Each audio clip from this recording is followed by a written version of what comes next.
kulamusiza gwe yasazeewo okutweyungako wano ku Bryn Dialogues. Nga olabye ku thumbnail, wiiki eno tulina Afande Momo, okulembeze w'ekibiina ekitwala Abannayuganda bonna mu Massachusetts. Abangi gye mumanyi nga Boston. N'ekyo nakyo tujja kyogerako obudde bwakyo obunaabutuuse. Tugenda kutuula ku wayaamu, twogere ku ye ng'omuntu tumumanye, twogere ne ku kibiina tumanye emirimu gy'ekibiina, engeri gye kisobola okugasaamu gwe ali eyo, n'engeri gy'osobola okugasaamu ekibiina, buli omu agase munne.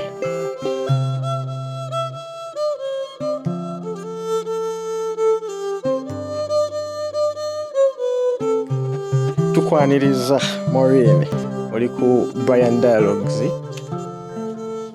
Webale kujja. Amina nange nebale kubeerawo wano. Otuwadde akadde. Kati abantu bangi balawulira Afande Momo. Afande Momo. Abamu bamanyi nerya Maureen. N'abasinga we bakoma. Kasagamba ye chairperson. Kati chairperson yani? Nze amanya gange bampita Maureen Asiimwe Kalemba. Gemanya gange gali legal mu America.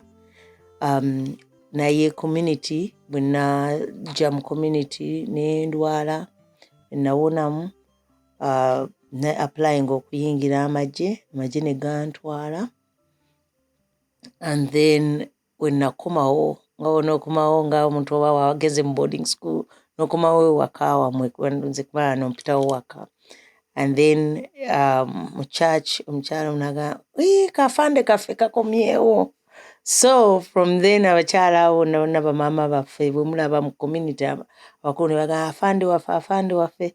So that's how I got the Afande name. So Afande name is, I take it as pride kubanga mama bange bagineminga after coming back from basic training okujja okubalaba maze okumala emisomo gy'amagye. So that's how Momo name was named to me out of Maureen by somebody who was special to me. So now name Momo. So and then that's how the Momo name comes in. So Afande Momo nenzigata nfuna eririnya. So I am the chairperson for Ugandan Boston Community Association. The association I take pride in, because if you lead something and you do not have pride in it, tosobola kikulembera bulungi. So I believe a leader ino kubanga ekinchayagala okuleadinga akinamu passion, akinamu obwagazi, ate era nga akisanyukiramu. Ogenza nayogera ku magye. Eki ffe gye tuva oba nze gye nva. Oli wagamba amagye kitegeeza kimu. Tulina amagye ga mulundi gumu oba wensuubira bagamba tulinayo n'ag'oku mazzi. Naye nsigalabangako gye nva. Oba lwakuba ssaako mirimu gye gakola. Oba ag'oku mazzi gakuuma wa? Ku Victoria? Ku Victoria ndowooza ne Albert. Ate Albert ekyalina munda naye what do we say? Anyway, amagye nze wano when I nayingira in the surface army, which is the actual land. That is where I am. I'm in that army. I'm in the legal sector. Wana vaikanga nsome mateeka, era ni munna mateeka. So I just wanted to continue my path. I entered the army via 88 November, which are transportation logistics. So logistical world, atenji manyi nnyo kuba najigukukamu nnyo nga training n'abantu into the military logistics. And then naye nga njaga my legal work. So nembasaba nti how do I enter the legal? Only way you can enter the legal is to go reserves. So nembagamba okay, I'll go reserves. So that's how I entered the legal and came into the reserve world. Kati oli mu army? Ndi mu army. Reserves in the legal, in the military justice, the JAG Corps, which Jita JAG Corps. Yeah, Judge Advocate General. Mwabakwasa bagundi bakawucha emisango. Court martial. Webafe. Yeah, so then tulina another sector ya Air Force. Air Force be bakola, they work alongside us kuba bakola kutaka ne waggulu. Ate ababuuka mu nnyonyi. Those are airborne. Aba airborne, it's kati chinweranga. I want to bring it home bulungi jojo munago mulimwe part of your job kati ndimu army ya kati I can say nyagala ogenda mbukenga mu nnyonyi okitegeere, so that is an additional speciality tukyongerako kuba nina gwe mmanyi nga ye mubuuzo wayi maji okola kintu nze ndi airborne. Airborne ababuuka mu nnyonyi yayamba to supply those things, okuyamba abantu kubajja mu rescuing and stuff like that. Airborne. Naye ngobuuka ne parachute yo. Wow. Yeah. Then kati ntubya ne military assault nayo gyali. Airborne abeera ne red beret. Assault abeera ne green beret. So berets ezo ziraba zirina nti signifying okubeera nti no omuntu ayambala certain things.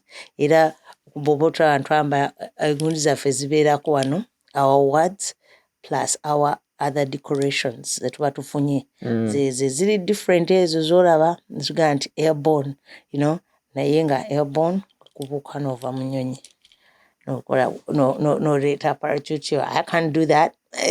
Nze obulamu bwange sibuteeka mu bbanga.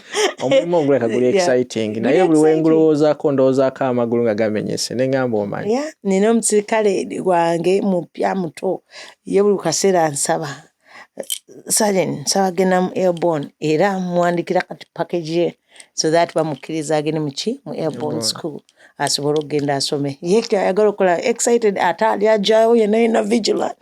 Gabi man eyo time eyo gy'olina okugenderako ku airborne naye bw'otuuka ku gino emyaka ejja nakugamba airborne. But America okyabazanyisa, there was a 77-year-old who still did it in 97.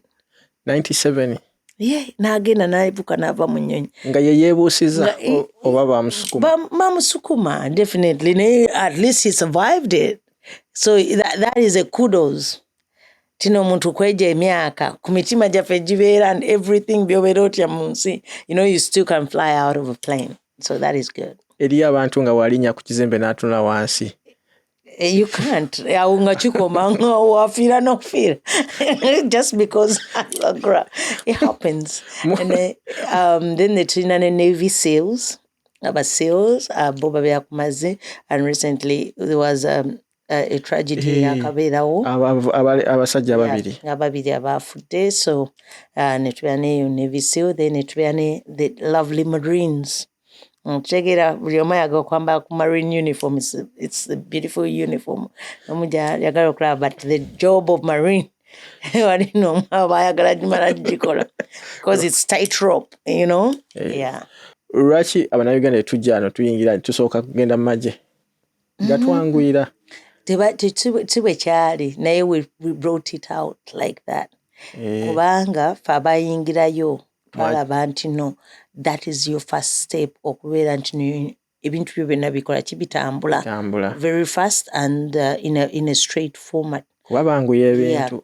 Banguya ebintu byabwe, temuniimu bintu bya kutambula ddeeno ddeeri okitegeera. So lwaki don't go for the straight road ate tandika okunoonya bupanya detours. Detours ziba tezitukolera.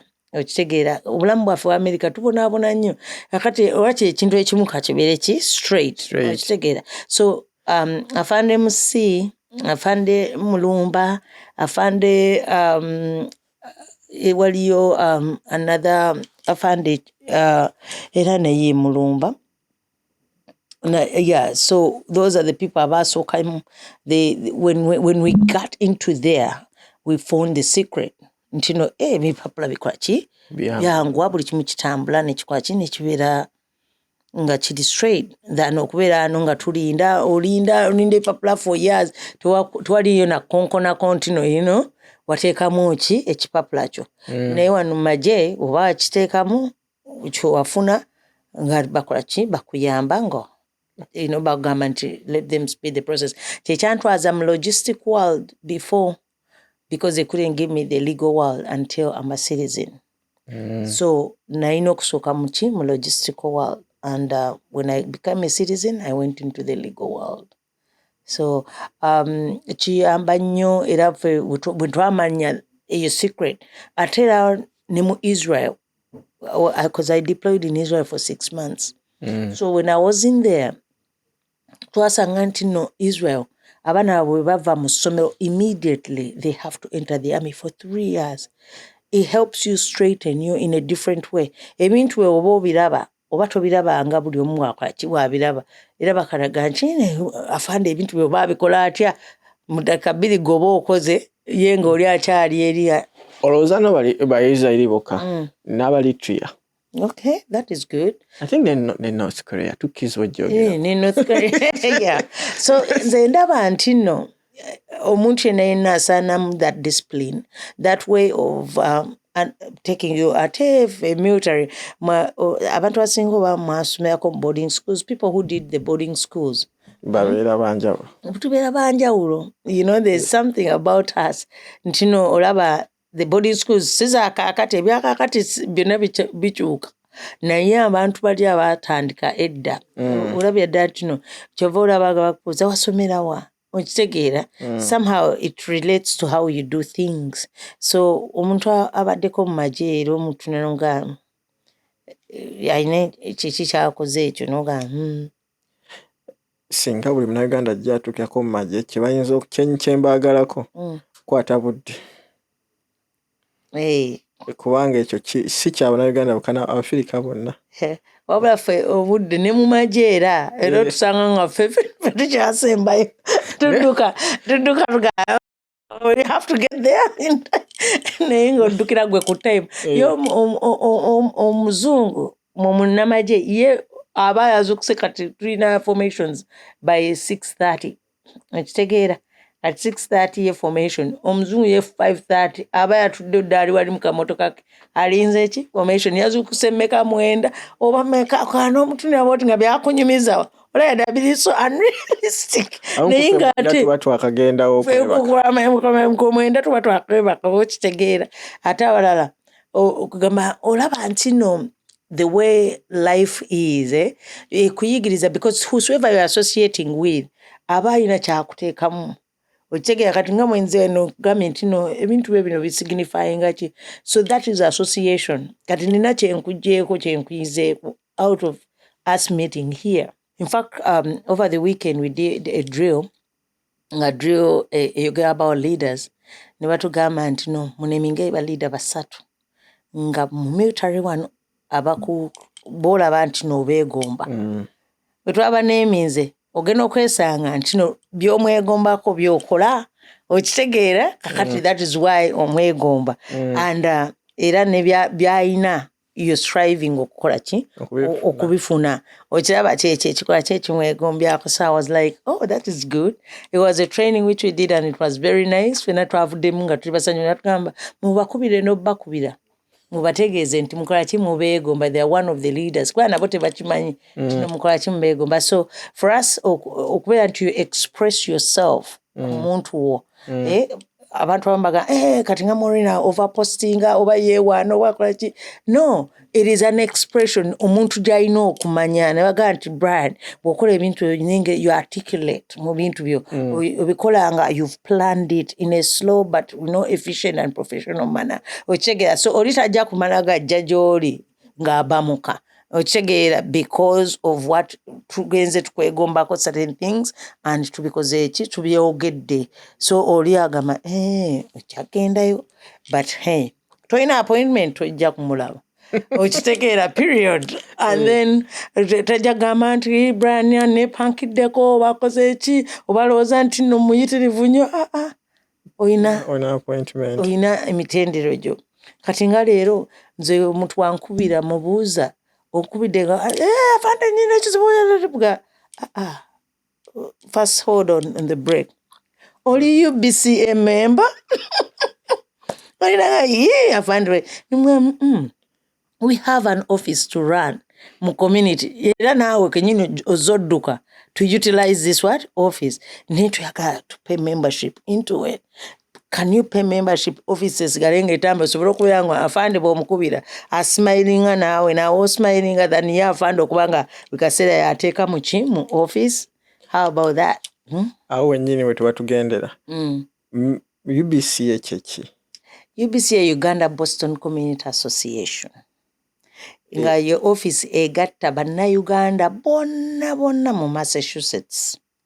Era ekigambo nze Boston nahinyaga kiteekawo nga Massachusetts. Naye mu preamble yayo mu Constitution, it elaborates that. So that's why tekiina nnyo wetujja kyonoona.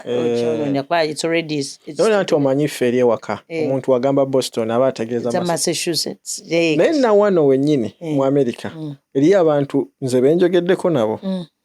N'omubuuza n'akubuuza nti owaye kati Massachusetts yeri mu Boston kuba ndaba nayo mujogera nnyo. Nedda kakati baminze sikyabanenya omanyi nayo lwaki n'ennyonyi bwe tuba tugirinnya yayagambyeko tugenda Massachusetts gamba tugenda Boston. Tugambe tugenda Boston. Kakati ddala lwaki oli abonaabona n'ekigambo ki Massachusetts until another thing comes in. Everybody baga, oh, you're going to Boston? You're going to LA? You're going to where? Otegeera ene waffe bayitayo Boston. Until you get, oh, I'm from Massachusetts. Era bwe nze nayingira mu magye bambuza state gye mva Boston. Now, oh, Massachusetts. Nenga, oh, it's Massachusetts. Okay. Kanenza yo netunya map yange ni mayet, you know, oh, the whole thing is called Massachusetts. Neyinga. That is it. Boston. New York, wajita New York. Ochitege what baina LaGuardia, baina what, but they call it New York. So I don't know. Nabo abazungu bebatutra. Nena nti enjawulo ya New York nti state yennyini bagita New York.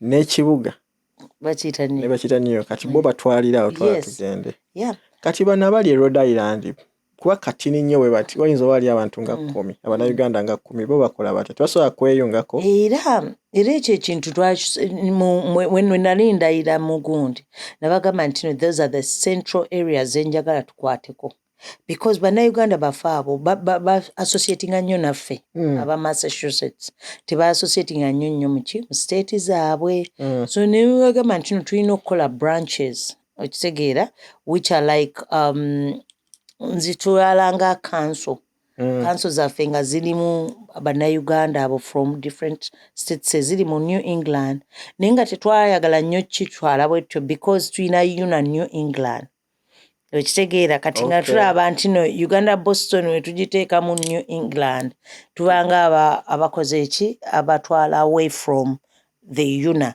naye ate era nga abantu baffe bali bo baagala kubeera mu Uganda Boston era nze nina bangi nnyo kati ng'abe Nebraska baga bo batono nnyo there is no way they cannot come to a community gye bekyuzingidde eriwa eri awo mu central okitegeere eri mu central America naye bagamba nti central west awo naye bagamba nti they want to be with us nenfuna aba North Carolina gaboyo yaabwe tebajagala baagala ki eno so we have to revise. That's why we're in a revision of our constitution to include those members bo abalaba nti no bagala kubeera eno dano kubeera ki ewaabwe awulawe mufunya UBCA diaspora era bwe kijja okubeera gye tujja kubeera kubanga abantu bambi bo baagala era bakisabye it is one of tulina ab'e Minnesota abaasaba Nebraska bo bagira ddala ne mu office ne bakyala in North Carolina bajja mu office ne bakyala ne bagala lwakiri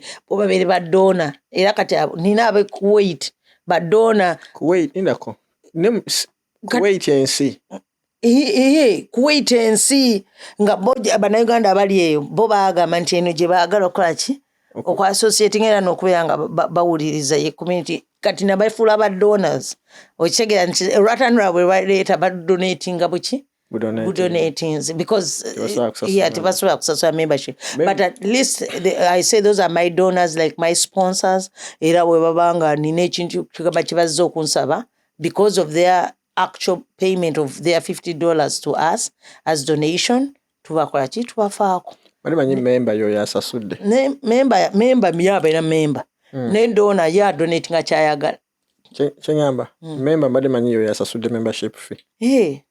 Your requirement your requirement membership fee twakyusa juzi kuba twalinamu ensasage ya membership alina kusula wano alina kuvaawa, so now they're making it omuntu resident in Massachusetts tugamba nti tugenda ku including aba residents baffe abalala abali mu Rhode Island. Olina kubeera ng'obeera Massachusetts.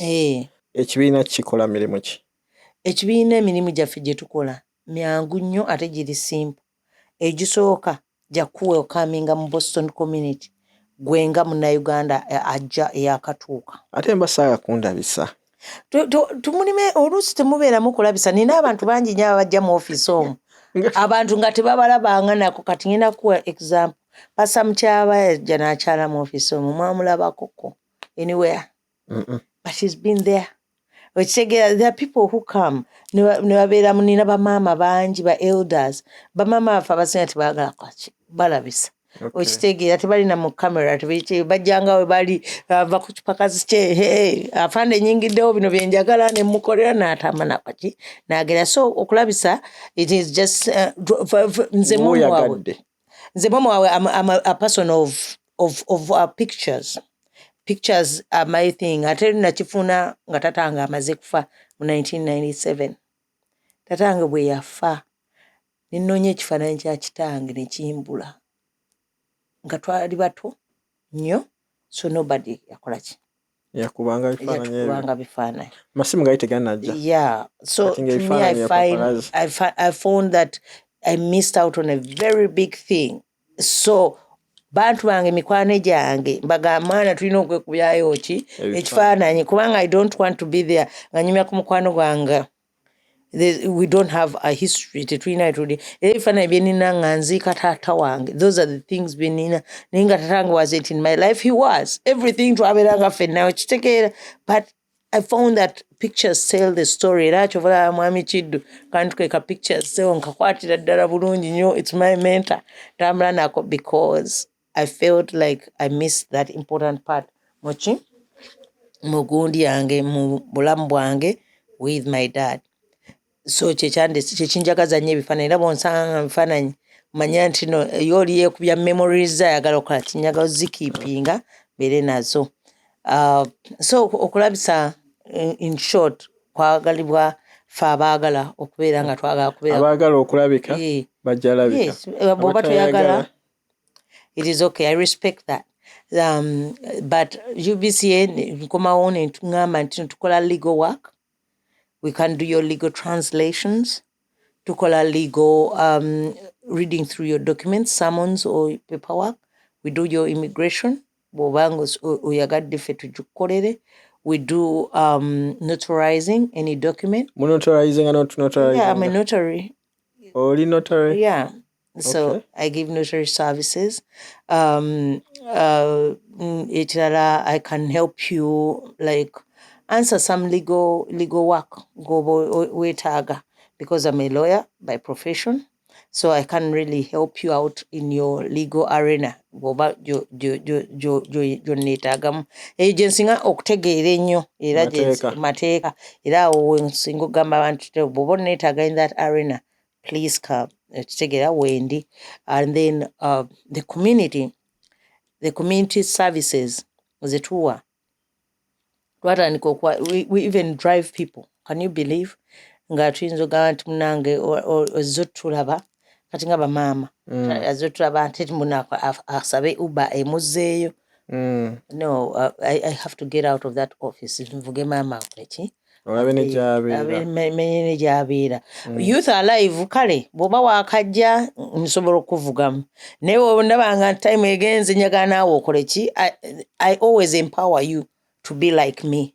Okitegeera saagala kubeera nti nkujinya nkukwata mpolampola oleme ku developing nkuwa the tools and I expect you to fly. Okitegeera. So that is what we do in community. Tufuna employment era abantu tubayamba emirimu. Yeah. Mubayamba okufuna emirimu. Tubayamba okufuna emirimu. Ne muba recommending. Tuba recommending. Okufuna recommendation kikulu nnyo wano mu America. Vaane ku ekyo n'abaana bennyinnyini abasoma our teens. Okitegeera beetaaga those letters nga baddayo ku masomero. for internship or voluntary work. They come to our offices. Last year we had 3 people who utilized that service.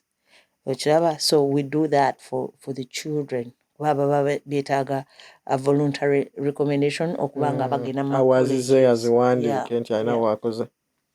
so ezo hours tuzi-utilizing abulungi ate abaana abo batukoledde nnyo in the computer tech department okutu-generating emails z'abantu n'okulaba nti olukara for a membership are updating.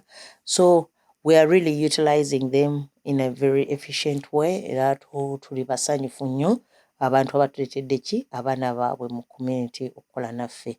So tubeera ne service endala eya immigration letter. You have wabala time enene mu community nga wawaayo epapula bakubuuza kino olina okujja okole ki oyogere where you've been and how you've been behaving, your behavior. So the good conduct letter comes from us. Naye olina okuba member ate n'ebbaluwa yo n'ogisasulira. Ekampala ezo tuzijja ku Interpol. Simanyi wajje muzijja naye kati ffe yaffe erina okubeera nga weeri. So ne tubeera ne another service eya burial announcements and burial funeral organization tukuyamba kubanga obeera mu depression wena ng'oli grieved tomanyi na kiki kyakuddako. So for us we come in there ne tukubuuza how to program for you and make sure that tuweereza ezo services kugamba ne tukuizingira obulamu mu kufiirwa n'obeera nti nno otugambye hey njagala bano bakole bwe bati ne tuba contactinga. So abo abantu bonna ne tuba linkinga up naawe ne tukolera akatabo if you want to memories abazadde bo biki byonna tuli awo tubikola mu UBCA twatandika business directory. Ate oli olwo kasitaba nga yali abaddeko waneeno nga womanyi ebyemirimu Arizona wali akabaluka n'adduka kati oyo asigala nga akyalina okugulu eno ye asobola okubeera nga member si bwe kino. I think kati era kirinanga once a lawyer always a lawyer. Okitegeera so I think omuntu oyo once a soldier always a soldier. So tuyinza kumala gamu exonerating era asigala waffe and abamu balina ne family zaabwe. Family is big. Okitegeera family eyo nayo ebeera eri Boston, you know almost everything about Boston kubanga you have an ear on the ground okumanya ki ekiriyo mu family eyo, you know. So abo bonna we have to consider all that. Boston mulimu Abanayuganda bameka? Nabo kati omanyi gye tugenda okweza 3,000 naye ne3,000 egyo kyenkugambako mwami Bryan abantu abakulu kati ffe batono naye abantu abakulu bengamba is the age eri mu bamama baffe. Kati 3,000 be baliwa be bakulu be ba akati ogumu ekitundu be baana betuzadde. Let me tell you that tuzadde generation eddako ujja julyanga munnayuganda omuwulira naye nga tolina mukyalo accent wadde nekikyowulirako eyo generation empya ey'abaana abato between the age of 18 downwards bawera 1,000. You can't believe it. That is the generation gye tulina ennene. Awo kati ababeera banyaga kati kyova olaba tulina okufuba nnyo ffe eno generation eri between 22 to 40 okulaba nti nno tuwagira nnyo our culture kubanga bali abanyaga baffe bajja bwe bataasanga roots ezo kyabise tukirina okubaagaza era tubatwale nnyo mu makyaki tubatwale nnyo mu community organizations. Tukyasobola katukola community tugamba abaana do not bring kids, no, baleke bakole ki bajje kubanga nze in my upbringing batata baffe bamama baffe batambuzanga mu bino bajime Katumba. Okitegeera I know really who Jimmy Katumba is naye yakolangamu and that is it. That is all I remember. But when I grew up nayagala okulaba ki Jimmy Katumba. Okitegeera balinayo bino be choirs, Christmas carols nga batutwalayo. Now I want to see that Christmas carols being brought back mu community because it was something we looked forward to every Christmas. Kachovala naleta holiday gala mu community so that tuddamu mweri setting. Ejjo kuwagaza abaana baffe wajje twava. Era nabo bajja continue. It's a continuation of culture. Birabena bajja be modernizing, but with that fundamentalism in there. Ochegera tetujja kubeera ddala kale tusobola kukola bintu nga ddala bo bye baakola. Nakati ne gospel artist omusanga nga ina yeekozeeko ali eri ayimba akola bikitegeera naye nduli ba gospel artist balimbiranga wano. So things are changing. You know, they don't have makeup. Bakola biki naye kakati everybody dresses up the way they have to dress and exemplify their God. Kubanga omutima guli muki Katonda ali mu mutima tali mu this outward appearance. Yes, outward appearance giteekamu, but it's not that kulembera. So I find that generation eyo gye ŋŋamba ye y'abanyaga ey'ejja bwe tuba tetwekutte nnyo abaana baffe tujja bakola ki baluzinga to a different culture. Era nze batabani bange kati bakulu nsiiba mbagamba at least mu mwezi mutuweeyo time eyaffe eya Maureen family. Njita Maureen family kubanga yaabwe they are going to formulate whatever family they will formulate, and I don't know what rules they will apply, but we have to have some Maureen family time. Eyaffe ya movies netutambula ku movies affe Wakanda, Color Purple, those things that exemplify the black world, nze that is one big thing in my family. We have to look for those things that engrave discipline in us nenga tulabiramu through somebody else's eyes. So a movie world is our world in sharing a never tamani bang. The sport world onchegera abaana baffe bazannya bulungi emizannyo wano. Twagalize emizannyo gino because they bring in teamwork n'okumanya okukolagana ne bannaabwe.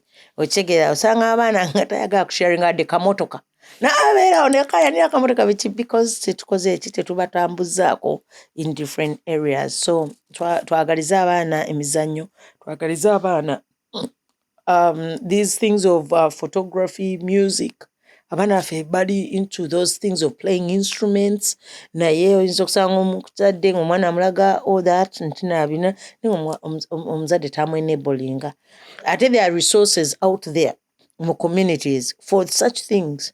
Okitegeera, so tulina kwekwata bwekwasi the community n'oga Afande noonyezaayo ku kintu bwekiti kirina okuba nga gye kiri nga osulawa tugende tunoonye ku meya wammwe mu city yammwe ebintu bwebityo.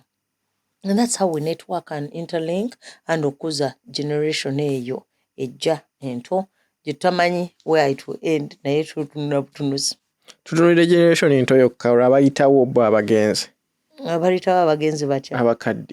Abakadde tubatunuulidde nnyo. Abakadde nno munange they are the fundamentals of our community. Nindako kati kankunyumize abakadde bano nze mba respectinga nnyo manyi lwaki? Bebagulawo ekkubo. Be batu holdings mu community. Ne mu membership bakadde be basasula ki? Community membership. Do you understand how dedicated they are? Ntinno my fear is nti abakadde baffe abo bonna nga tubazizzaayeko batubatudde. Omanyi we are going to lose out on our community. Kubanga eno generation eyaffe tegaba. Eriku nze ndi nzekka na family yange and then I go to the world and close out everybody else. Naye bazadde baffe batulinkingamu we bati kyekibbo. They are moving us up. Okulaba nti we are all into what? The same basket. Kakati ffe tulina okuyigira mu bali and ne waba church ne waba gwe genda onoonye population esinga okuteekamu essente mu community. That is that population. So nze nina respect y'amaanyi nnyo mu eyo population kubanga ndaba nti no singa tebali bo zino Afande Momo ze mulaba temwalikoze eki? Temwali balabye. Because nzera through them nabayigirako wenarwala nagambye wobojjukira narwala. I had just come into community and then nendwala nazaala bubi. And I had a bag, colostomy bag and stuff. Narwala nafuna 5 operations in a year. Okitegeera nyaga okubulya bamaama kasupu kanyama ku babysitting kuyitawo okubuuzaako every day. I was there a whole 2 years ngandi bedridden naye nga sijura. So that is why I give back to community. Njiwa n'omutima ogu kubanga nange bandabira n'omutima ki gumu ochegera, and from then on that is how my community service started. It started with that act. Bamama abo gye bankolera aba St. Peter's Anglican Church. And then other mothers mu community abaali mikwano egy'amaama. Okitegeera. So bampa ekyokuyiga, they opened up my eyes that when you work together as a team, you can help out a certain person nga temukoze eki. Temumanyi kuba nze nali mupya, I did not know nothing. Ne bamaama abo era nga bwe mbakugamba bakyali very active era betusanga everywhere. Ne tubasanga nga how can't we get more of these ladies, you know? Bakomewo mu generation, tubalabireko mu generation yaffe, ate era tubalabireko mu generation eri. Kati the task is on us okulaba nti nno twongerayo generation yaki y'abamaama, and that is why we are leading today. So office yaffe ekoze ebintu etaddewo emitendera mwe tulina okutambulira so that abakulembeze baffe abajja mu maaso, because 2025 waliyo election is going to take place era to encouraging abantu. Kino kye kisanja kye kisoose. Kiggwako ddi? 2025. Watandika ddi? Natandika 2022. Gaggwako. Okay, myaka 3. Okomawo? Asaga kukomawo, njagala kukolako bintu byange birala. I have a lot of things to do. I think emyaka gyange gino ngiliidinze bulungi, ntaddewo the streamlines ez'abantu okola ki emulating them. However, abantu bonna bakigaanye, bafuba nnyo okulaba nti they are talking to me to reconsider my decision kubanga because of the projects ze twagala okuteekawo. Kati tulina project esooka agriculture. In fact, omukyala ayagala okujja to talk to us about agricultural land. They are identifying gyalowooza nti the Ugandan community can utilize. Ne tulimirako ennyaanya zaffe, kasooli, monde. We don't know oba binadda oba tebidde, but let's try to do some agriculture thing because say farmers markets to get some money back into the community. Kubanga community yaffe tunabeera nga tulina ka community bank kaffe. Ate waliwo ffe abajja muno nga tuli balimi already. Kati n'ogamba n'olima ebimuli, twagala nnyo okubeera mu bintu by'ebimuli, apples, you know, things ebituyamba, kale leaves, ebintu bingi nnyo bye tuyinza okulima and ebidda ne tubikozesa. Era nno okulima kuno nakusanga mu UNA convention ng'aba Michigan balima. And balina ennyaanya nga mpitirivu obulungi, and they would get that money back. Michigan community. Michigan nga bafuna sino mungi. Bafuna sino mungi. Naye balima munnange. That is the thing. Era nasanyuka nnyo nenga why don't ask the Ugandan community mu Boston fa abajjudde abangi ennyo tetusobola kutandikawo ka small project k'okulima. Nina omuwala omulala bamuyita Hafna ali law minister, alima ebimuli bye, alima the small things. Era yeyita Hafna Farms. Ekitegeera. So nsaba nti nno twembulensinge agriculture project eno. Nze ndaba nti nejja kuleeta nga tetwetaaga na lwataano lwa muntu. Okitegeera kubanga sente zaffe zijja kubanga zisobola to maintaininga mu office nesigala nga runninga kubanga kyekisinga obukulu. That's why twetaaga membership administrative fees, and then also tubeera nga ejja kutuyamba muki agriculture money we tunaba tugifunye ejja tuyamba mu kuzimba ebizimbe byaffe bye twagala mu maaso, because we have a land project gye twagala eyebererika. If we get that land ne tugikola ki ne tugifunako okuzimbako community hall kubanga kyekisinga obukulu kye tusinga, it's our immediate need. Mu byonna byonna bye twetaaga community hall. Ne churches ze tuguze tezirinaamu wansi basements nnene. So we find era tukyali muki into the quest of looking for a hall. So hall gye twetaaga ffe nga ffe I think tetugirina wano tujja kuzisanga mu mahoteri ate amahoteri gali very expensive okitegeera mitwalo 2 plus omutwalo gumu n'ekitundu plus okiraba obeera nga you are wasting a lot of money sente woziteeka mu kuzimba holiyo osobola okutuna so tunuulire okugula ettaka lyaffe tuzimbeko ebizimbe byaffe ebizimbe byenaalyagadde okulabako nze Maureen eyange suggestion neye gisobola okubeera suggestion ey'omulala njagala okulabako amakanisa gaffe gano tubeera ne Lutikko Namirembe ne tubeerako ne such a church okwo ku land ne tubeerako balina Supreme Mufti simanyi ewa Old Kampala omuzikiti bwe gutyo ne gubeera nga omuzikiti gwe tulina ku ttaka lyaffe ne tubeera ne museum Gaddafi Mosque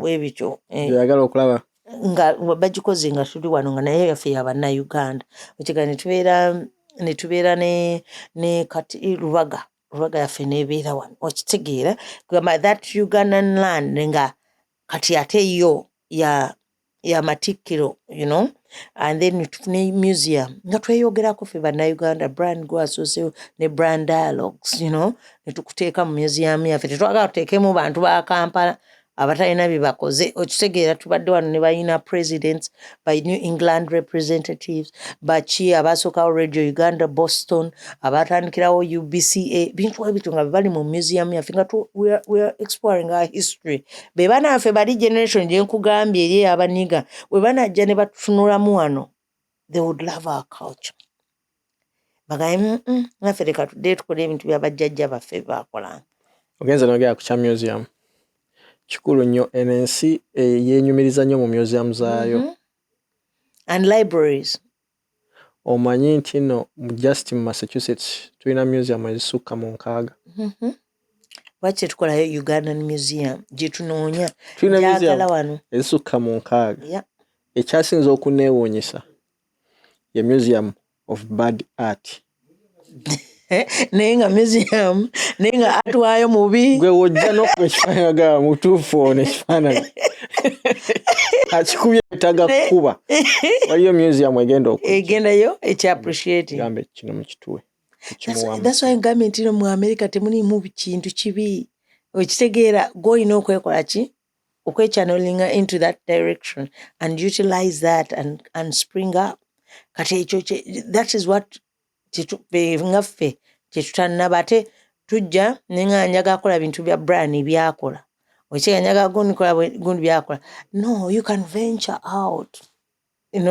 ate America omanyi the beauty of it specialization kati nze bwe najja nasooka okujja in fact when I applied my first job legal job Mamza, what law do you do? Nimbaga everything. Nimbaga no. But I'm telling you, no. Maureen would love you to have a certain law joyagara and specialize on that. And then ningamba, I'm going to venture into immigration law. Nyamba abantu bachi abange. So that is where I am. Neruri Nainze nga criminal law, I'm very good at criminal law. Saga kulimba land law, I'm very good at land law.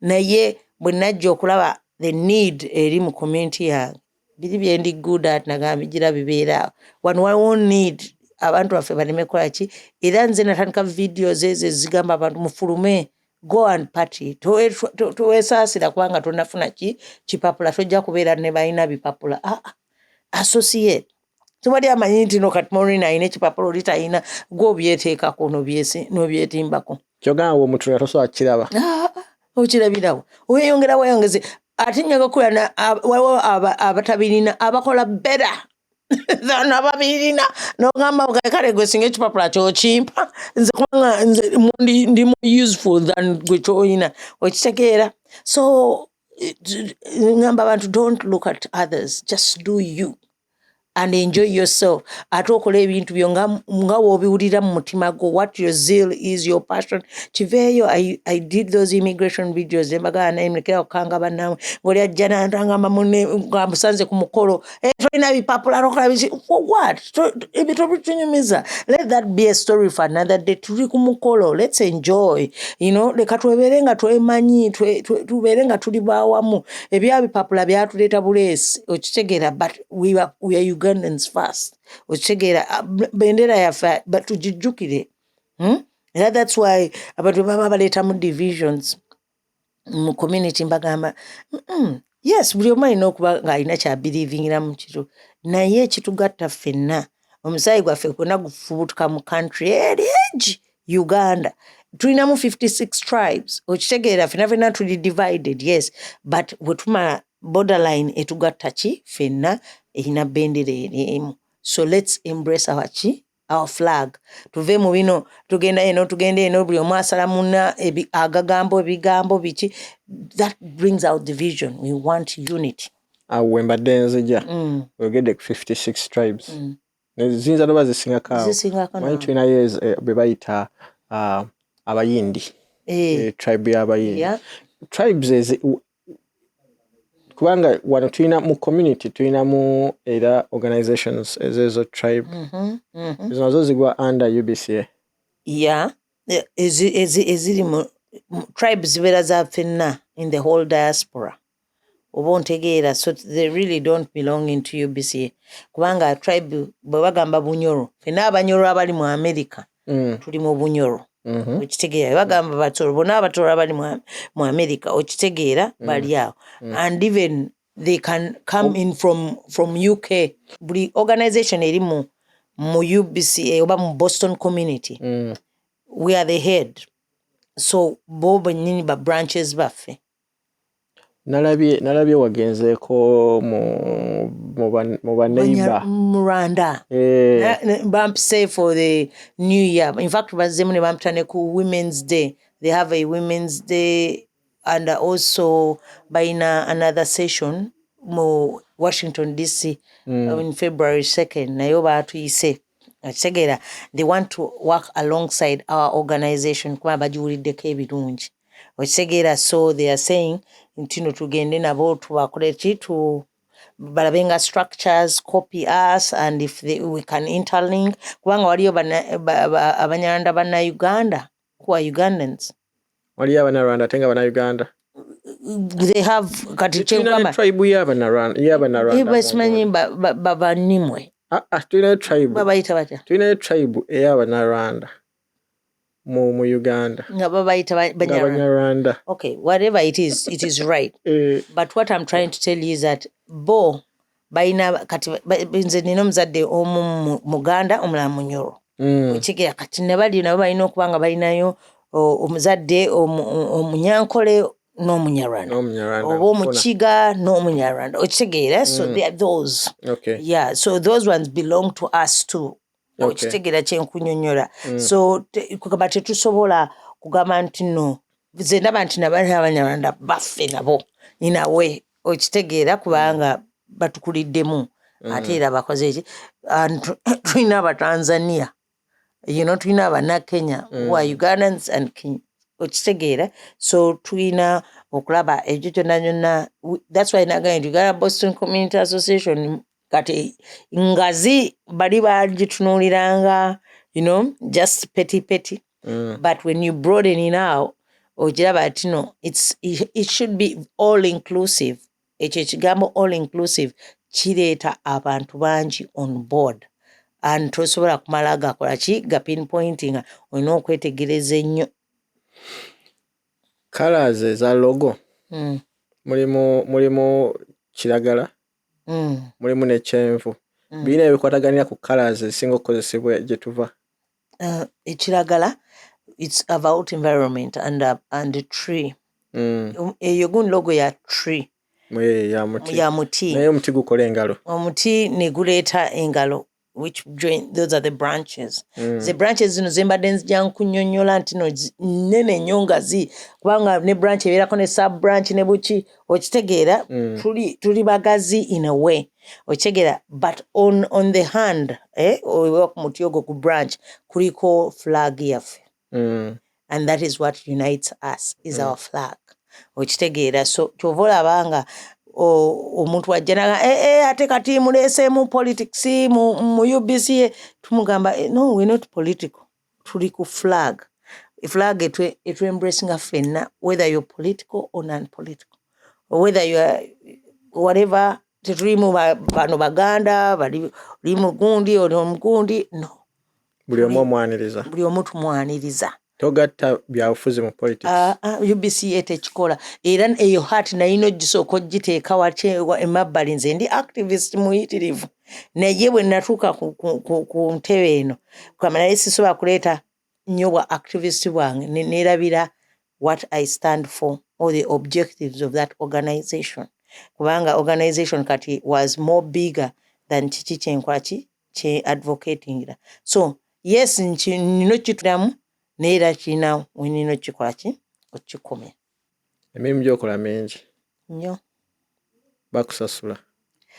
UBCA night nataka kumusasula. So nyini nawe nali kikubuza kubanga tukolera wamu most of the time. Our website is because of you. Naye twakakusasulayo mmeka wali batenja tetukusasulanga okitegeera and yet otukolera still. So tukola without pay.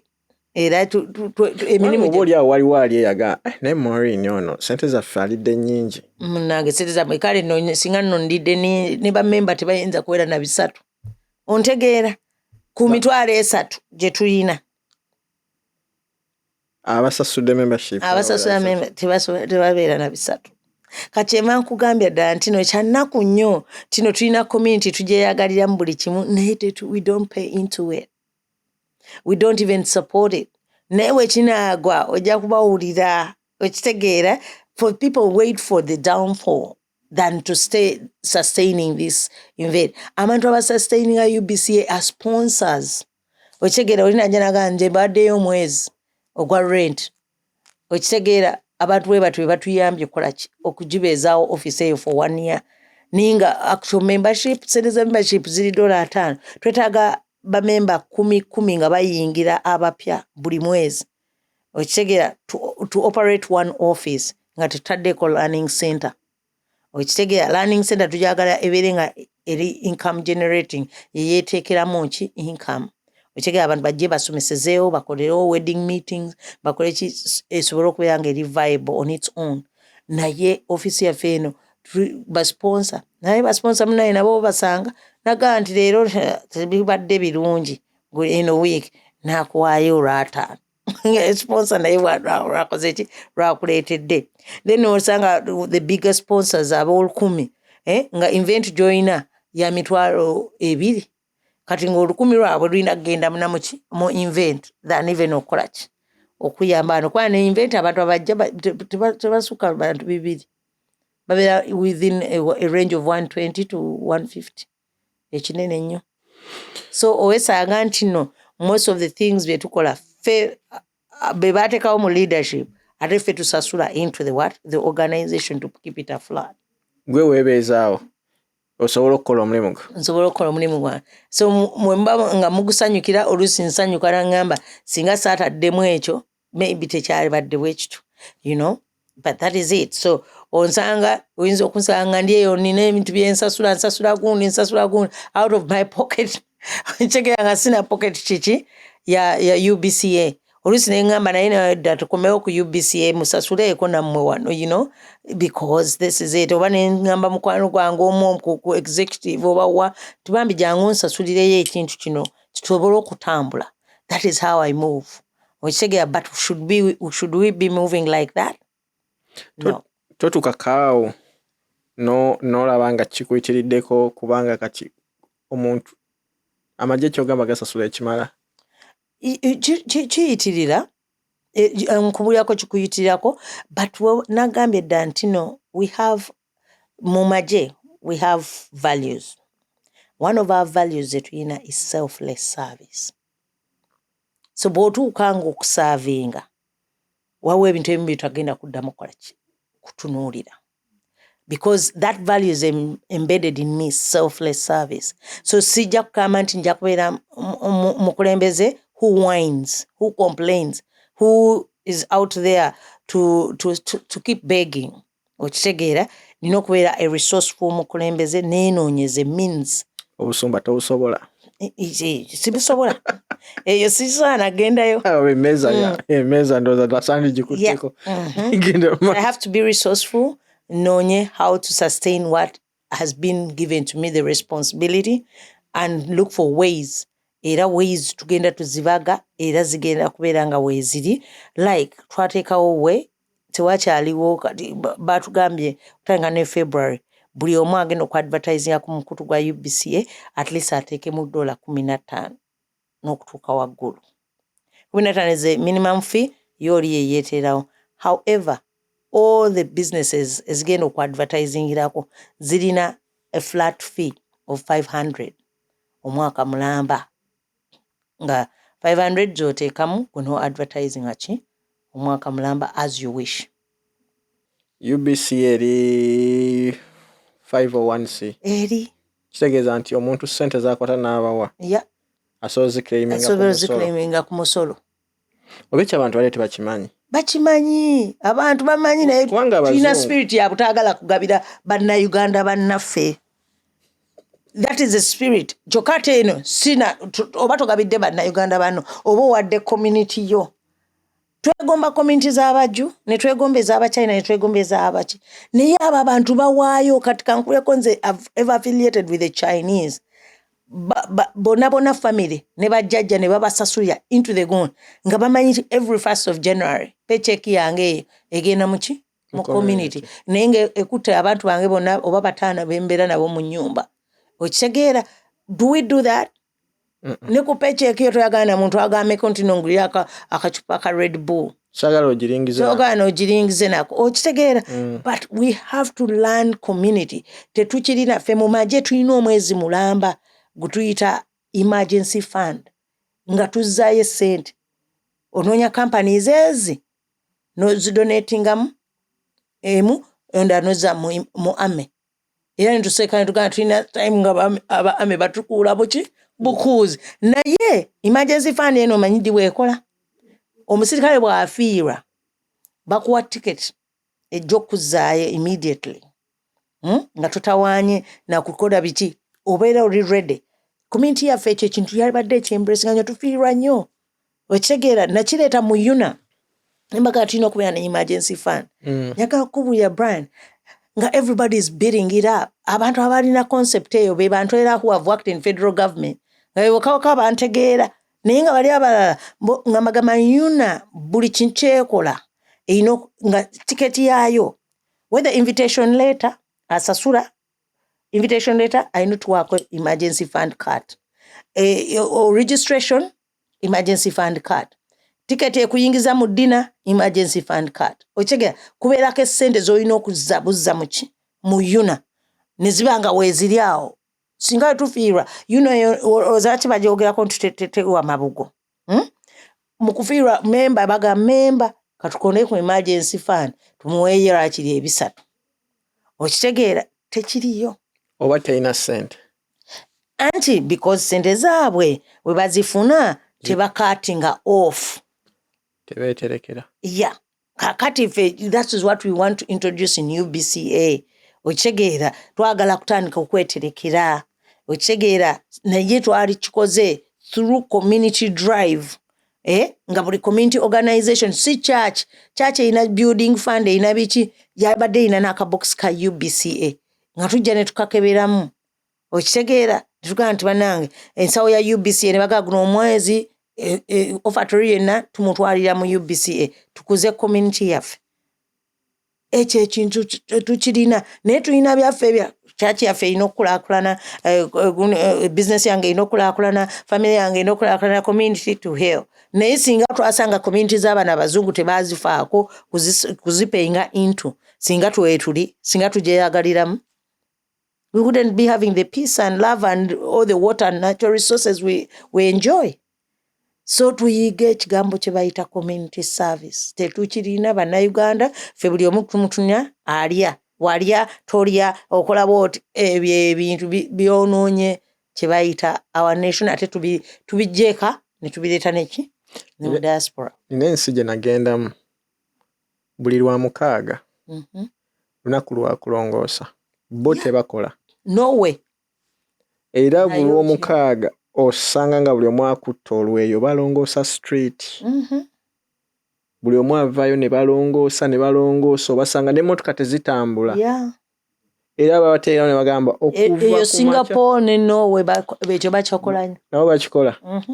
Okuva ku makya ne bagamba nti okuva ku makya ssaawa emu paka ssaawa mukaaga ogw'emisana emmotoka etambula erina kubeera nga ya emergency.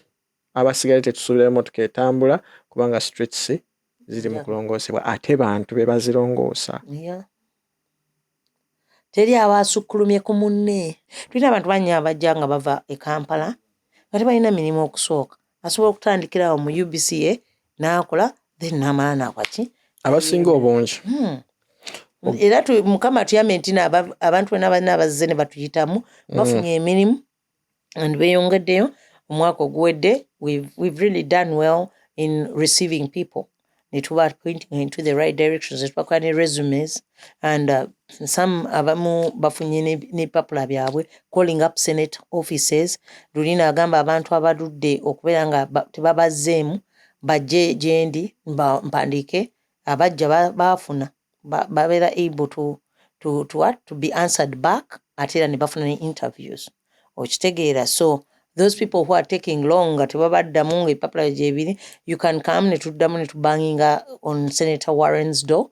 Ate it's election year.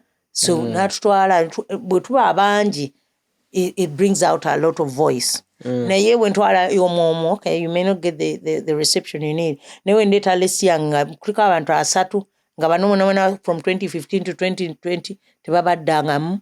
Okitegeera.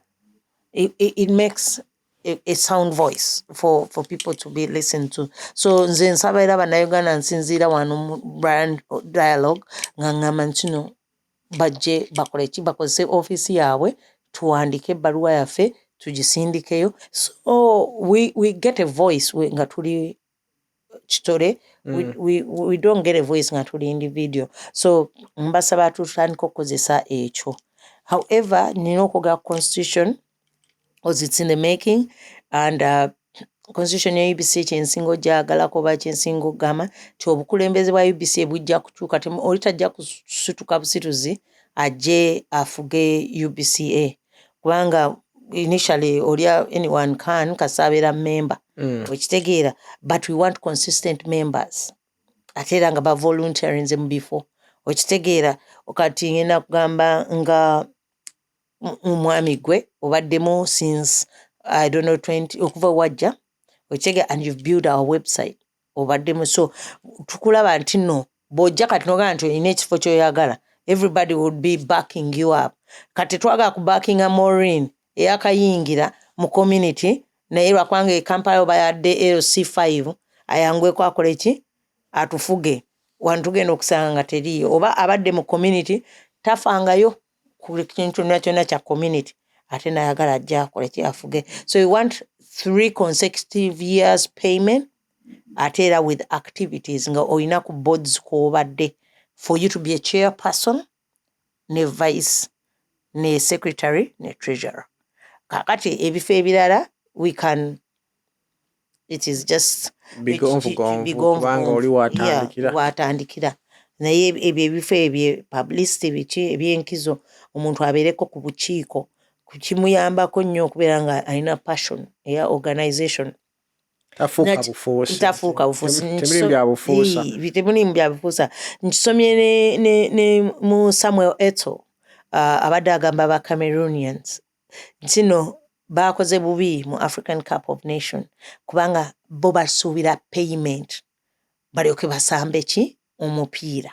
Okitegeera n'abagamba nti omuntu bw'abanga azze alina kusooka kukulembeza flag oba bukulembeze bwe alyoka asubire ki ekigeno naye tosobola kugamba nti nze nina kusooka kufuna 5,000 nze okujja okukola ki tojja kusambawo because ziriyo okitegeera naye ate bw'onoosamba obulungi kijja kuwa platform maybe ekutwala mu ebyo avenues zinakufunyisa 1,000 gye wali oyagala muki mu ekyo ekifo so tuyige okulaba nti no community tugikolemu ebintu ebitugasa tuleme kutunuulira nti no Brand g'oli mu ntebe sijja leero sigenda kusasula kwa Brand yali mu ntebe bw'alimala kuvaamu ate nziremu nsasule oba omumisinzi obukulembezeebo kubanga tobukoze ekyo ate tojja kusasula mu mwaka gumu munsasule back nedda so awo olabira nti nno omukulembeze abeere active okitegeera ffe mu UNA tusasula buli mwaka nze whether I've gone for the convention or not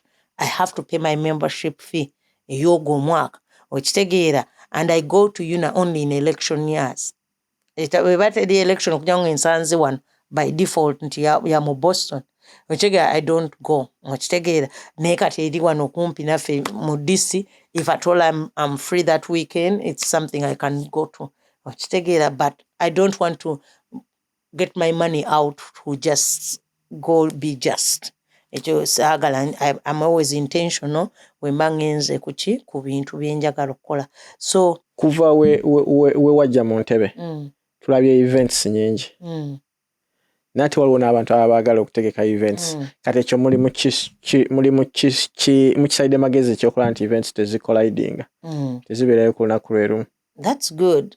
Enajja mutebe ndoza nina events nyingi naye ngenda kukigamba nti nno at events zino zonna nazisanga wezisinga nga zaali tezikolebwa bukolebwa zaali teziri invented.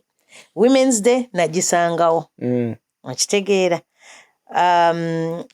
healthcare day nagisangawo ne immigration ginateekawo Men's Day kubanga Women's Day abaami baakayana bote mu community bayinanga abataliwo tuti kuba women buli kimu ky'abakyala bo where are they okitegeera so that voice was really needed so nateekawo Men's Day mu June.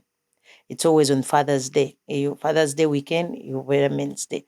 So then while you're UBC at 10, which is celebrating at 10 years, the UBCA, bari no jukola before they went out of leadership.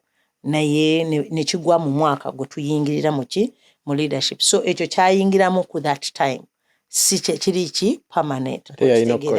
Ate yalina okukolebwa then tuyingira independence twayagala nnyo okulaba nti independence kikola kitugisebulira kuba tulina flag yaffe eri ku emblem yaffe naye we don't celebrate independence lwakubanga ebintu ebitubeera back home okitegeera we are all emotional yes but tulina okujjukira nti no ne mu America whether ebintu birungi oba bikyamu they still celebrate their independence so to emulate nga nnyo nze wawendi because kinjigiriza nti nno ebibi n'ebirungi olina obikola ki obi embracing so independence netugiteekawo ate nga kituyamba Mwami Mayanja yajjanga naye akyayagala Ronnie Mayanja tumugamba amanyi we can work with you we cannot be nga tukolidinga we just have to work together so oyo netumu embracingira mu independence era independence tugikola bulungi nnyo ate eri mu time ya ggwanga mujje okitegeera Buganda Day naye Buganda Day era tugirekera space yayo ne tujja ne tuyingira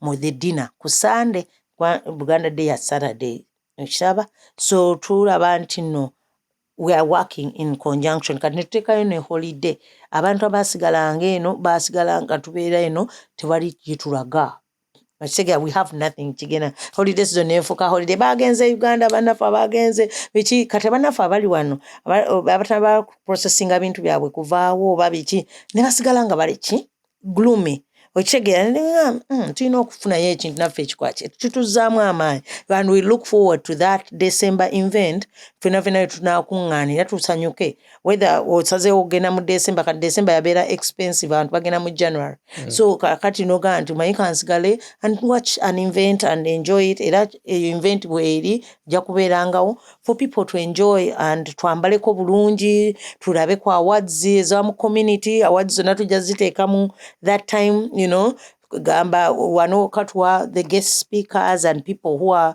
really batano basatu naye the actual wording would be in December.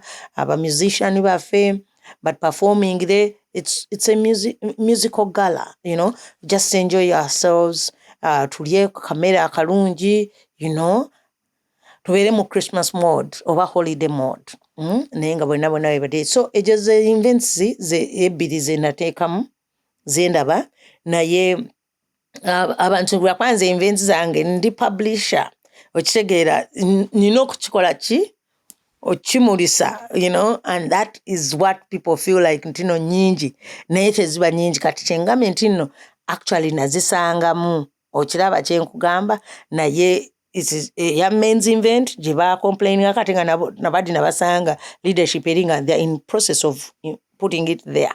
Okitegeera nze nakikola ki nagi-implementing buki bu-implementing. Amagye era nzirayo ku magye building gakuyigiriza don't take away, add on. Okitegeera so sirina kyenyinza kujjawo nina kuzimba. Kati abalala baagala okukola ebintu mu community kyetwateekawo kalenda eno. We have how many months in a year? 12. Anytime you feel like putting an event, ffe bannayuganda tujja kwambala amakooti boot zenkana eno, we go support you. Event yo. Just twadde ku mukolo naye nga sinaali mu kuyiika wabweru. Ontegeera kye nkugamba tetukyalina bino byakwekwatakwata. So utilize the 12 months mubeeramu week mmeka. Weekend tuzirina. Okitegeera let people utilize that. Twaganyo buli omu okwesiba ku weekend yaki ya munne. Okitegeera tulina weekend nyingi jo. Adjust yourself. Make your event kati mwami ono owa reggae. Ye yakwata February ye. George Mulendo. Yes. Aliawo yajja nakwata ogundi and guess what, we shall go. We're going to go support. Okitegeera kubanga tumanyi nti naali mu February. Tumanyi UBCA ina Women's Day mu March. Okitegeera tubeere nga tuli ki GIA Day. Tulina Education Day. Okitegeera mu February. Ne education yakusomesa baana college application n'abazadde kumanya where okutwala abaana bawe in charter schools, private schools, ebikola abaana empisa abaana ne batava ku rail. You know, public schools temuni munyo a lot of guidance. So nze public schools ze nasalawo okutusomesezaamu abaana bange in Newton ne Lexington. Jobola banga I lived in Newton, now I'm living in what? In Lexington. So nanoonya public schools ezisooka eri waggulu. So eyo jengenda jenkola ki jen residing. So pia Newton enaku bali mu kwekalakaasa. Ate bali mu kwekalakaasa balabe abasomesa tebabasasula bulungi ne bekyate omeya naye abagamba kati babawadde ban strikings when they're not supposed to kati balina penalty. Obiraba kwegamba America yo giveeko okola ebintu byonna naye ng'erina we naye weegenda okukola ki union yawe baagi finance. So kyembadde ngamba nti no abantu tetumanyi system ya planning. Twagala kagwirawo. Kati we have to naye ensi gye tulimu ya planning tukola 5-year and 10-year plans. Okitegeera so let's get ourselves adjusting to the calendars. Gwe noonya olunaku lw'olujja kubeerawo. Kati nga summer splash tumanyi nti nebeera mu July. First weekend of July. Okitegeera era bw'ajja mu July tunga oyingirira summer splash. Okitegeera obakola ekiro emisana luleke. Okitegeera tuleme kubeera nti no yes, the community is growing but in America ekula but we are still the same population bojjamu esente. Okiraba to me I feel you know, since we are the same population we are all targeting the same people, let all ourselves have one event a weekend over a day, that day Saturday or Friday or Sunday. Amuntu yesalira agaye nti negenda mu event emu mu eyo week. Okitegeera and tuba tetulina we tugambye nti no oyingiridde ono oba oyingiridde oli. Naye twasanga last year nga buli omu twalina events 6 ku Saturday emu. That was uncalled for. And I was like, why would we be that? Lwaki community yaffe kugamba abantu ogenda kubasuubira bameka. Okitegeera so I had to pay myself I pay into my events za community saga kuyingira nnyo event eri free era omuntu amala kuŋŋamba nti no Momo tojja kusasula. That is how I don't pay into it. Era nyaga okuteekereza nti nina abantu batono nnyo who have told me nti sisasula. Omu ye silverback Silverback andikirawo ye kenyini asasula tiketi yange. Okitegeera n'agireka anagamba because of your work in community. Nsaba bw'obozze ku mulyango bampite nsasule ki tiketi yo. Okitegeera era bwe nzija alekawo etteeka eryo ngenda okumula nti kabandiko nantebe kaakano Silverback yakakoze ki yakasasudde. So ekyo nkimwebaza because for him he sees that I have to pay everywhere I go. Yes, I have to pay kubanga nze ne mu community ku event zange nsasula. Era ne bazadde bange basasula, buli omu asasula. We are trying so much okuteekawo spirit y'okukwaki okusasula into community. Nyinza okubanga leero sigenda kusasula naye ebintu bye ngenda okukola bingi biba bisasuza ki my money. Okitegeera nyinza okuba nteekamu $8 ate nga neetaaza ki 80. Okitegeera so mba nasasudde in my 800. Okitegeera kye ngamba. So I pay into events. And nsaba n'abantu abalala nabo bafune eyo spirit than okujja ate community event n'ebeera ya $8. Nina lwataano era kale mwe mutusasuza nnyo mutunyonyonse.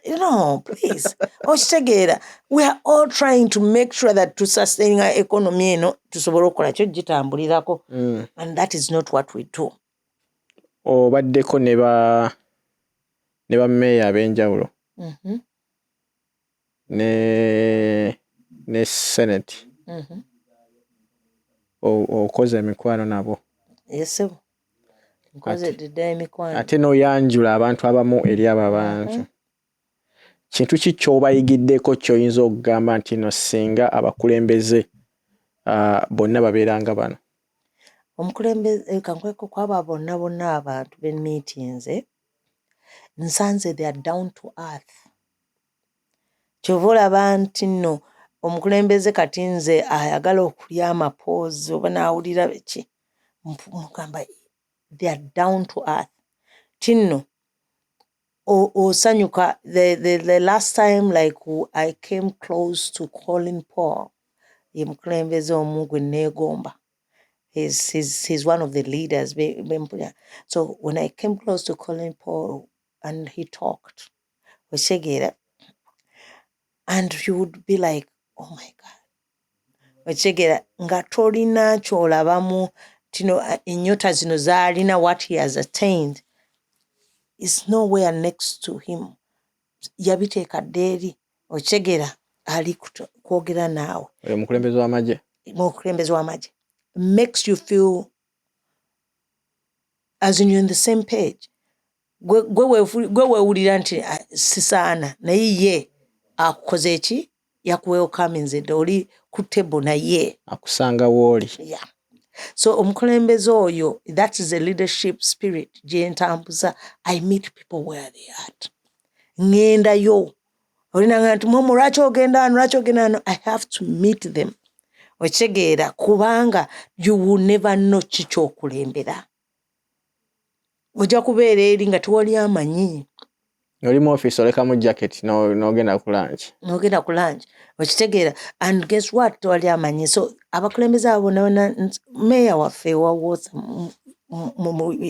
muyigirako nnyo. Oyo mukyala namwewunya nnyo nasooka omulaba. She's so phenomenal. Yajja waliwo yali summer splash. We yaggwa n'ayambako okulongoosa nanga alonda obukopo obucupa biki bitwala mu kasasiro nga bakanya mugamba meeya bino byesonye nti wa olanga akutte ekiveera nga ali mu kulonda. That is it. Okitegeera that is the leadership nze gye emulating nze. Okitegeera twasanga owa Newton oyo mukyala Ruthian Fuller. Yes, alimu strike.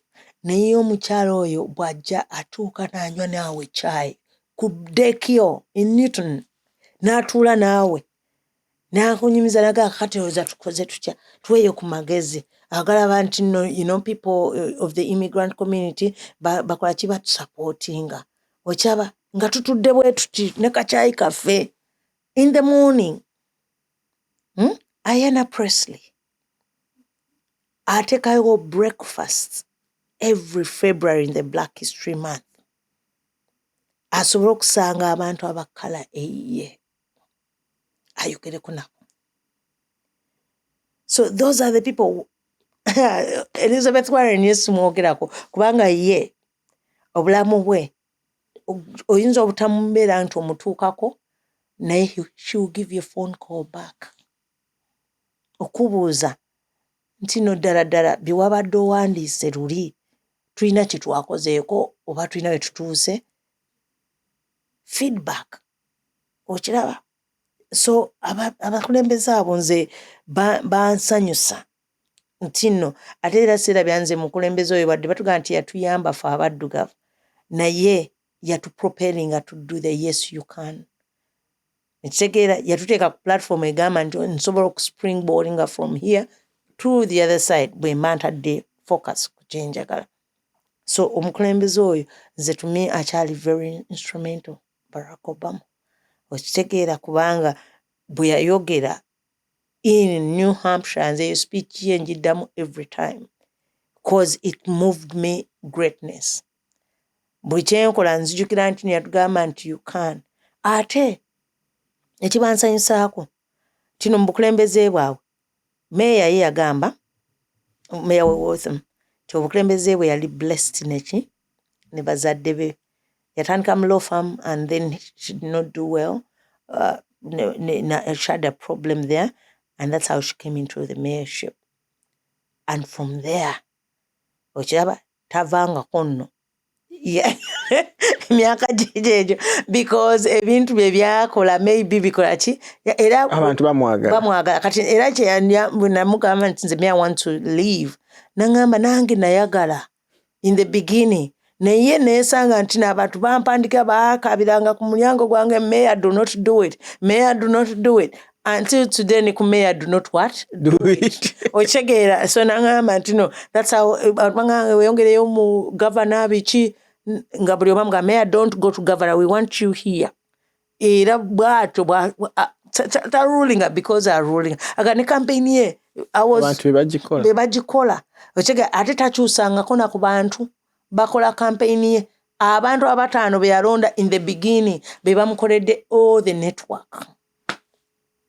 So I sat with her mu mayorship run eno nanyumiza ebintu ebyo nemena. So to me I was like so blessed nenga bambi this lady takola kubanga but akola because ayina abantu be who are really uplifting. So community yaffe naffe tufunemu community eyo nga obeera otoga nti n'abantu bange bajja tusupportinga tukole ebintu byaffe bigende mu maaso. And she's made Waltham nice. Twayingirira Waltham ne bweri kati there are some developments. Naye munaife lwakuba tulemeddwa okufunamu ekizimbe era Mukama tumusaba atuyambe one day tufune a little campaign mu Waltham or anywhere naye nga tukyembracinga. So abakulembeze abo bampa nnyo amaanyi gange to move on and to move forward. Njagala okwebaza okutuwa obudde twogedde nsuubira nti tugezezzaako okwekizostinga ebintu ebimu abalaba episode eno bajja kuba balina kye bajja okuyigamu balina ebibuuzo byabadde bye beebuuza ate n'abantu bengedde okumanya waliwo badde batamanyi baga Maureen ono ddala muntu oba baatu oba spaceship byajja nebituteekamu omuntu kubanga otutwala speed nagaye nti no train gye ntambuliramu nange nagisanga etambula speed that is the military train okitegeera ebeera evayo nga ina enemy tuba tumulaba okitegeera ffe kati tugamba nti no gweoyagala okutambula ku peesi yo obeere comfortable naye enemy ajja asembera so ina okudduka speed eri nga ogenda okola ki oziyiza enemy ono obutakola ki obutakusemberera. So kati speed nange kwentambulira kubanga mba njagala tutuuke gye tugenda naye tetusobola kugendayo nga tuli comfortable na comfortable zone wenayagalira wenagamba otutambuliza ku speed gwe gy'omanyi gyemmanyi si ffe gye tusuubira nti tujja gisobola gyemmanyi nti ate ekola si nti oyinza okuba nga ogimanyi naye nga bagigezesezza ekola kati naffe leka tutambulire okwo era tufuna baafande abasinga awo ne batujoyininga mweno community ate speed gyeyinza okukwata muyinza okugaa nti afande abavuga speed mukwateko ku afande kawuki naye mutamuseeka ayinza obatwalaakram ne mugaa ate twaliddayo ku afande speed afande musimu mugezeseeko bamugezesaako abayuna nga tebamusobola ekitegeera fe bafande we have a different way of thinking and doing things era ojja kusanga buli afande gonontambula naye ojja kugaa okay kati ojja kuba nga tokyajajinga nnyo wano waliwo judgment because maybe nze nkyaliwo nza azze ku ground yamu naye tujja kulabayo bamulumba bajja kujja nabo mbawulireko n'omukulembeze omulala naye ng'atwagala nti nno singa tu following the constitutions zetukola ate era ngaffe whether una or diaspora or wherever ne tulaba nti n'amateeka ge tweterawo tufuba nnyo ffe okugakozesa ate era tukkirize change of leadership ate si leadership eno yakuba nti gundi mukwano gwange oba gundi let's look for able leaders they are there era nze omuntu ayinza ogaa afande bw'onoovaawo mu kifo ekyo ani anaddawo mugamba bugambe abakulembeze bangi there are very many people ekyo nyagala okisazeemu era otandika n'okutunulya bala and guess what nze najja mu kifo kya simple he is a very very beautiful leader able beautiful leader naye olaba nti nno era bwe natuukamu era nange naddayo ewa simple nga bwandabula bwenkola bwenti era paka kati we are still working hand in hand so n'omukulembeze omulala tujja kukolangana naye hand in hand as we continue and as we are moving the organizational community forward naye twetaaga okuba nga tulina evolving leadership ekyo ekintu kikulu nnyo ffe mu magye tubeera ne change of commands buli ddakiika komanda oba omwagala nnyo n'emyaka gye wegijja nga giweddeko ciao agenda ng'akomandinga ewalala okitegeera nga wanaavaawo so that abano be bamentorinze ne ba counselings bajja era by'oyagala kweri leadership byo-emulate nga by'otayagala n'obijjawo okitegeera that's how we have to move in a changing world otherwise tujja kusigala nga mukulembeze omwandu we staying on the same things okitegeera ebitalina oluusi bitutwala mu maaso oluusi tebitutwala so tukkirize with leadership it has to ebirungi nabyo birina every good thing has to come to an end in a way or two but also leadership has to evolve buli kimu kikyukeko temekulaba nga tulaba the same faces into leadership same faces nga ziganya okuvaako okitegeera mukwano gwa gundi abadde atambula ne gundi ate yafuuse gundi nedda abagala okujja ku office ziriwa office ziri ku 115 Bacon Street mu Waltham offices ziggulawo always at 11 all the way to 9 and we are always there nze ujendi mzee omu kubabeerayo bannange babeerayo in their free time babeera bafunye free day yaabwe obasangayo awo tetusukkawo olwaleero njagala kujjukiza mmwe abali eyo abatanaakusubscribinga mu subscribinge tolina kyovaako ng'osubscribinze kyekiyamba nti YouTube ajja kukujjukiza videos nazifulumye ate ebintu by'obeera olaba abasobola bibulira abo abalaba by'olaba so algorithm bwetyo bwekola wo-subscribinga kiba kinkolera sigadde nze Bryn nange nze Afande Momo Maureen Asiimwe Kalemba UBCA chairperson eno Bryn Dialogues mubeere bulungi thank you